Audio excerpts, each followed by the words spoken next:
name is Milica. I am a senior research product manager at IC, and coming from the shopper insights background at both IC and a retail corporation in the Europe-Adriatic region. Today, we'll be discussing currently widespread myths around planogram organization, and we'll be offering insights in how to overcome frequent misconceptions. Reviewing some strategies that top companies take when optimizing their portfolios and maximizing shelf space during inflation pressures, I was inspired to open dialogue with some of the top experts who could share their first-hand experience with planograms.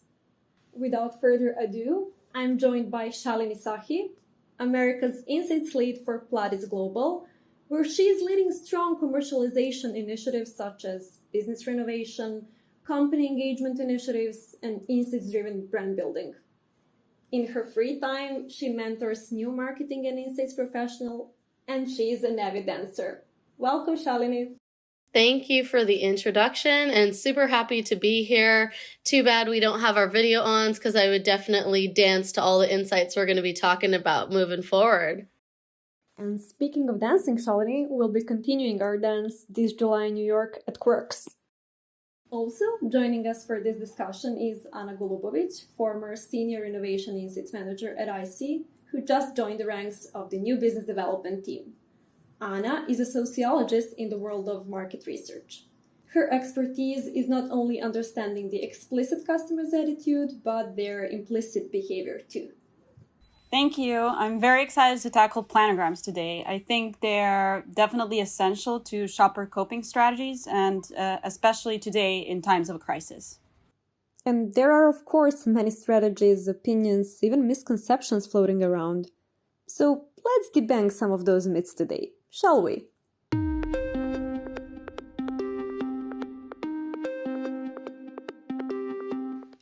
So myth number one I would love us to debunk today is a product belongs to a segment no matter the context.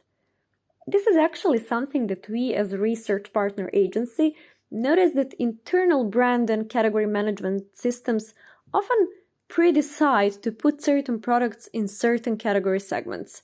For example, this beer is lager and it's lager across the markets. How do you feel about that? We see over and over again in our studies to what extent it is important to localize the category story, but also certain brand product placements within each of our markets. Shalini, we actually collabed around planogram placements with Pladis. So I was wondering, how unique is this myth to your context today? We definitely know how unique this is, especially with our portfolio. So those that are not familiar with Pladis North America, we have quite a few brands, but two of the major focuses are Turtles, which are chocolate-covered pecan and caramel candies, and then also Flips chocolate-covered pretzels. So as you can think about category conventions, Flips chocolate-covered pretzels, I mean, where does it even belong? In what planogram? In what aisle does it belong? And that's something that we've been collaborating on and understanding. What is the category story for our Flips chocolate-covered pretzels? One thing that we've really uncovered is that there are many components and many viewpoints around understanding where a product should live. One being obviously the consumer perspective. And of course, consumers see this as a sweet and salty combination, but really what is the hook on the behavior aspect of it? Is it impulse? Is it routinized? So, when you talk about the myth that a product belongs to a particular segment, maybe a particular planogram, products like ours, Flips, does it actually belong in multiple places, in multiple channels, where actually the behavior that's localized is actually localized to the shopping behavior based on that channel? And so in some areas, we see that we belong beside salty because of behavioral cues. In other ways, we see that we belong in sweet because of the milk chocolate being the hook. Yeah, I get it. You're in so many different places, and retailers also need to prioritize and make some room on the shelf by delisting products. Anna, how do you feel about our next myth, a widespread misconception that consumer brands are actually sacrificing sales by delisting products? Yeah, just recently I've read the article on LinkedIn with a title that actually we can deconstruct as a myth. So it was something along the lines that consumer brands are sacrificing sales by delisting products. Now, since the cost of living crisis plus COVID, we have indeed seen more and more consumer good companies reduce their SKU counts. So, from our experience, optimized large branded assortments, when done right, do deliver more sales. Agreed. And also, let's not forget the well-aged discounter strategy for pushing faster moving of consumer goods that proved to be successful even before COVID and inflation hit. That method of a constant SKU optimization ends up in delisting anything that doesn't bring short-term sales. For example, take delisting SKUs with near zero sales in 1 week's time in all stores that enables better cost control and shelf space maximization and even reflects on reduced prices. It's wonderful that you experts are talking about sales, but really when you come on to the commercialization and taking a look at the total business, what is the key factor in a recessionary, inflationary time that truly matters for unlocking business growth? It's ta-da, profitability. And that doesn't just mean cost cutting and affecting the quality of your product. Especially during times like this, you want to make sure that you are delivering the best product possible for the right value to the consumer. When we talk about profitability, you can approach it from so many different ways. One being price pack architecture. So making sure that you have the right prices per ounce. We know a lot of consumers are shopping behaviorally, looking at price per ounce at different channels. But on top of that, making sure that the pack sizes you're offering are in line with consumer behavior and their consumption. And they're really meeting those needs, especially a delightful need that is needed during times like this.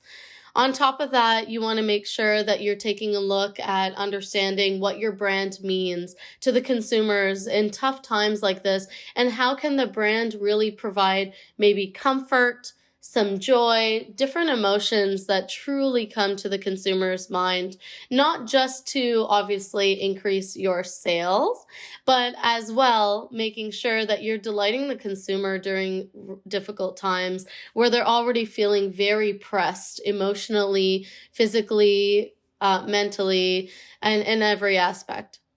So I think that's a pretty good segue. And what I wanted to say is actually that counter to what's intuitive in the crisis is kind of retreat and stop. So it's doing innovation, but obviously with portfolio optimization. So it's not like only cutting down. It's what's needed is reshaping, restructuring, and rethinking.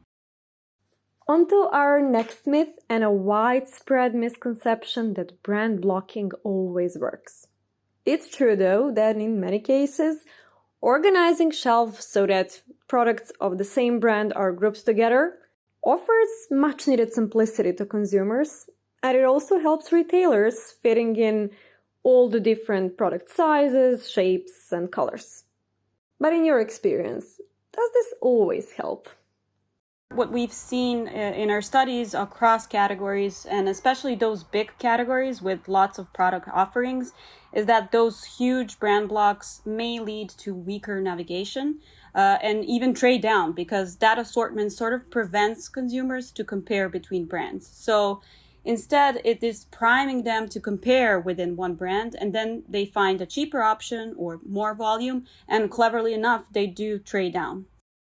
And that's definitely a concern for times now, because really, if you are a premium brand and you're noticeable on shelf, but you're maybe brand blocked to a private label or a more value offering brand on maybe the left or right side, you're potentially trading the whole category down. Forget about your own sales, but how are you trading the category down? And so this is something that you need to really combat. And really, although brand blocking works many times and other times it could have a negative effect because maybe your total brand stands for too much sugar or is not in line for what the consumer trends are today, you need to make sure that when a consumer locks their eyes on your packaging, you're instantly delivering your core benefit, your not product benefit, but also determining what your brand stands for and how that's in line for what they believe in today, especially as they reprioritize and rediscover what they believe in during tough times.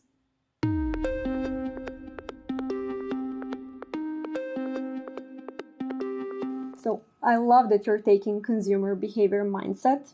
And thank you both, Anna and Shalini. These myths are busted. And we come through different perspectives and reasons behind suboptimal planogram practices. But let's see what can truly help planogram optimization at the present moment. Shalini, recession puts us all in a survival mindset. But what are some of the strategies you believe can help a brand win long term?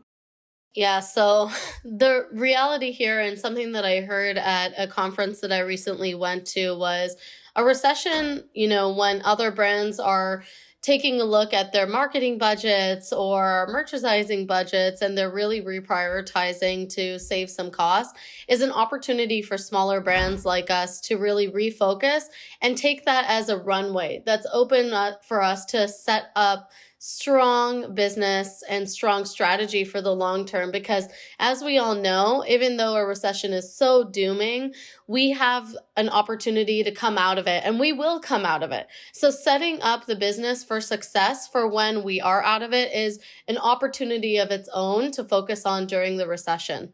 Yeah, what we learned is that both consumer sentiment and behaviors are shifting under financial pressures. So what are the main trends that you're noticing?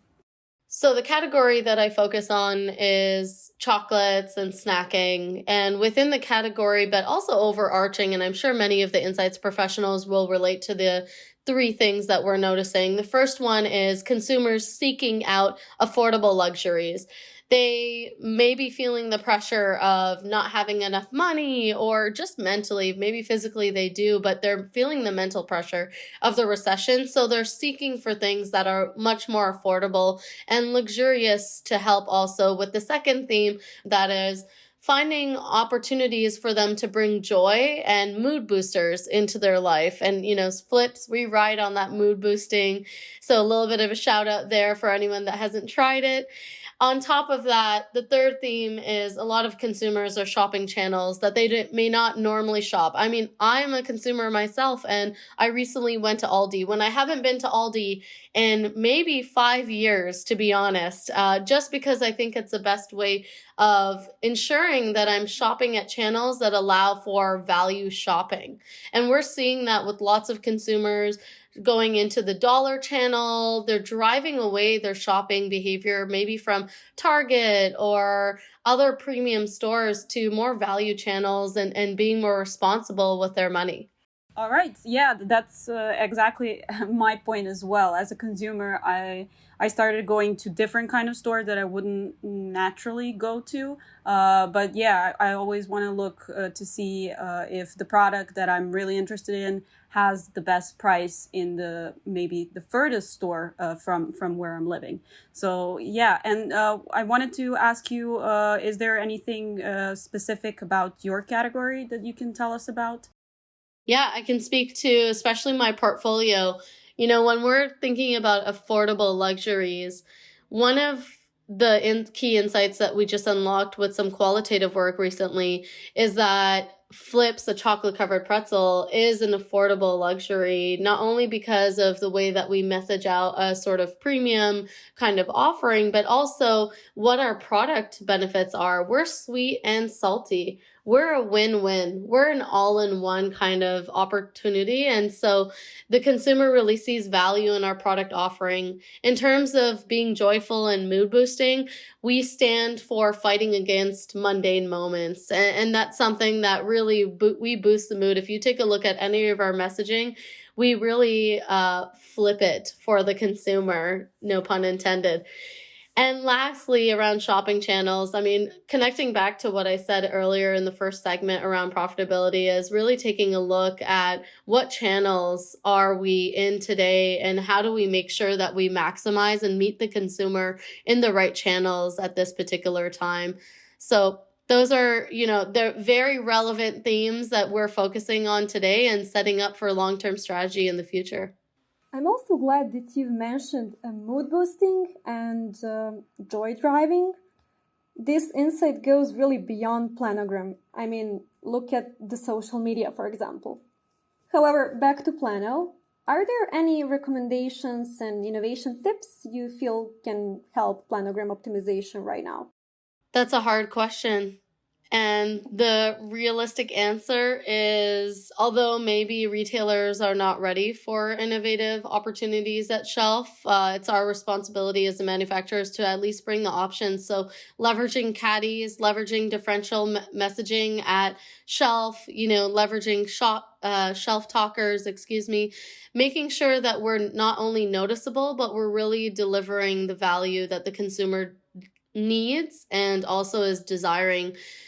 Is very important and is opportunities for us to make a change for our categories in total. That's right. Ultimately, context is ever changing, and it really means that we should lead with curiosity. And what we see every day is changes, and we want to tap into it. Yeah, and the only way to actually tap into it, Anna, is making sure, especially for professionals like me, and not to be too salesy here, but choosing the right partners for the journey. Because although I've been talking about, price spec architecture and consumer behavior, I'm a one-woman insights show for Pladis Global in North America. And so I really rely on good partners to ensure that we can answer some of the questions that come top of mind. And so, I've been talking about planogram optimization in a recessionary time. The whole reason I'm here today is because we've partnered together on figuring out how to hear from consumers and diving into insights that will be transformational for our company moving forward. Thanks, Shalini. And yeah, it was definitely a great collaboration that we had, and I hope we'll continue it further on.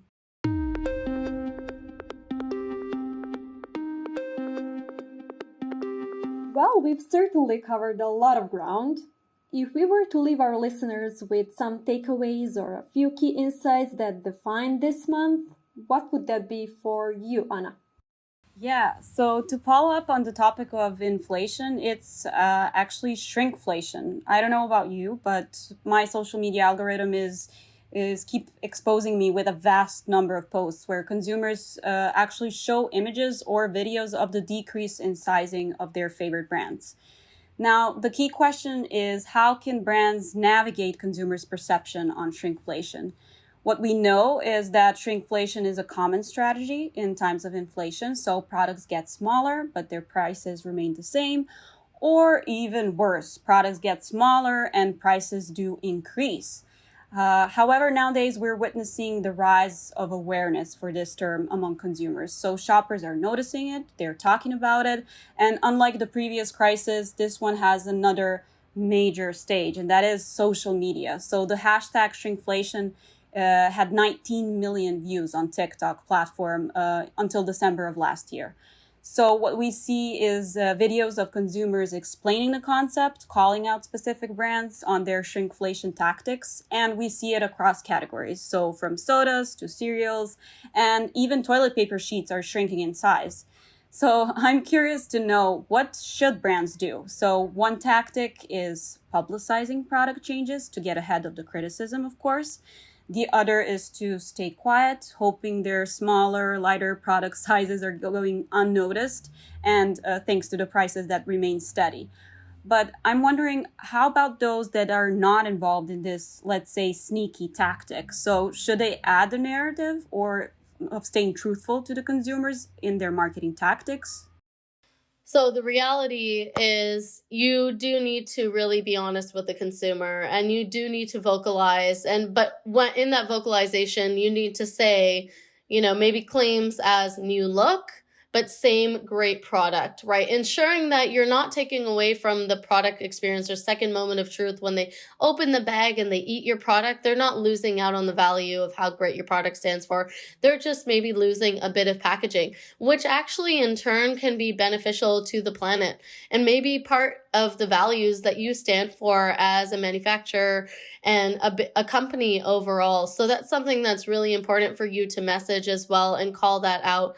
And it's not really a tactful thing. It's just an honest perception. And when we take a look at recessionary, part of profitability and what you stand for as a company moving forward and long-term strategy is investing in your CapEx. And a lot of consumers don't actually understand that when they are shortening a bag size or, reducing packaging, a lot of these companies have to pay hundreds of thousands of dollars to invest in machinery to reduce the pack size. It's not easy, right?